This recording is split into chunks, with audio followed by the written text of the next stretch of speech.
Glória a Deus, eu quero falar sobre, nesse livro de 1 Timóteo 4, que o apóstolo Paulo fala a Timóteo, ele diz: o Espírito, porém, expressamente diz que nos últimos tempos alguns apostatarão da fé, dando ouvidos a espíritos enganadores e a doutrinas de demônios, pela hipocrisia de homens que falam mentiras e têm cauterizado a própria consciência, que proíbem o casamento e ordenam a abstinência de alimentos que Deus criou para os fiéis e para os que conhecem a verdade, a fim de usarem deles com ações de graças. Porque tudo que Deus criou é bom e não há nada que rejeitar, sendo recebido com ações de graça, porque é santificada pela palavra de Deus e pela oração. Então, eu queria falar sobre essa apostasia dos últimos tempos. A Bíblia fala expressamente aqui: muitos apostatarão da fé, né? Apostasia é um desvio moral, um desvio espiritual, um desvio teológico, né, da igreja.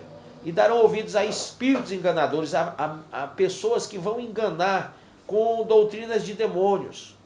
Sabe, eu não sei qual a sua denominação e não me interessa agora falar sobre placa denominacional, mas tão somente a expressões ou, digamos assim, liturgias religiosas praticadas em algumas igrejas, entre aspas, né? Em alguns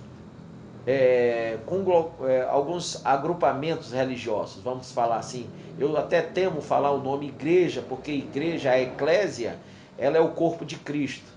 E o corpo de Cristo, ele não é misturado, o corpo de Cristo é puro, não é impuro.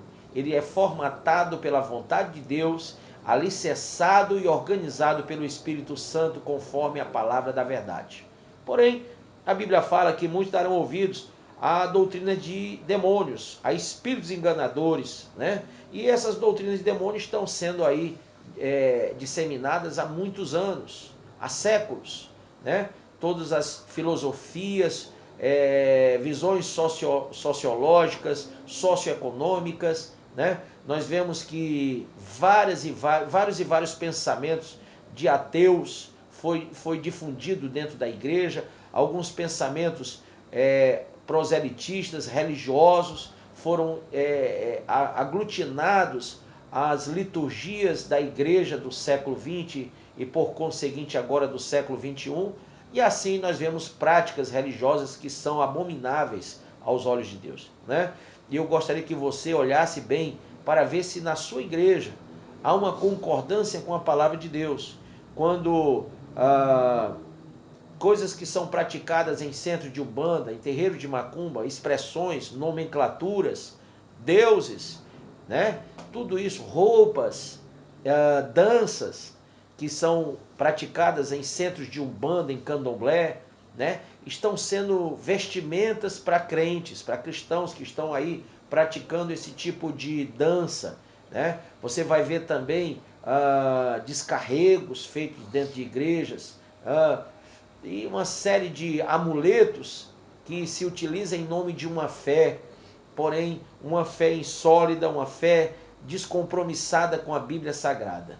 Eu gostaria que você prestasse muita atenção, porque são falácias de homens cuja consciência, segundo o versículo 2, Paulo fala, estaria cauterizada. São homens que estão vislumbrando fazer das pessoas comércio e não ensiná-los o caminho, a verdade e a vida, que é o próprio Senhor Jesus. Deixo aqui o meu recado de amor, de carinho pela tua alma. E lembre-se, só Jesus Cristo salva. E fora da palavra, você não vai encontrar solução. Procure antenar-se com um conhecimento profundo da palavra. Busque o Espírito Santo para que ele te dê as mais profundas revelações deste livro, a fim de que você não seja enganado nessas últimas horas por falsos mestres, falsos apóstolos, falsos pastores, falsos padres, né? Falsos líderes religiosos, né? Toda essa falsidade que já vem de muitos anos. A Igreja Católica Romana, a Igreja Evangélica Protestante, enfim, as religiões, elas recepcionaram muitas coisas que não são e não devem ser ensinadas, porque estão em contraforma à palavra, estão totalmente em controvérsia ao sagrado ensinamento. Nós temos que repudiar o que não é bom e aceitar apenas aquilo que é bom. A Bíblia diz, e nós temos que ser inteligentes nisso. Por isso, eu vos deixo essa palavra. Um beijo no teu coração e a paz do Senhor.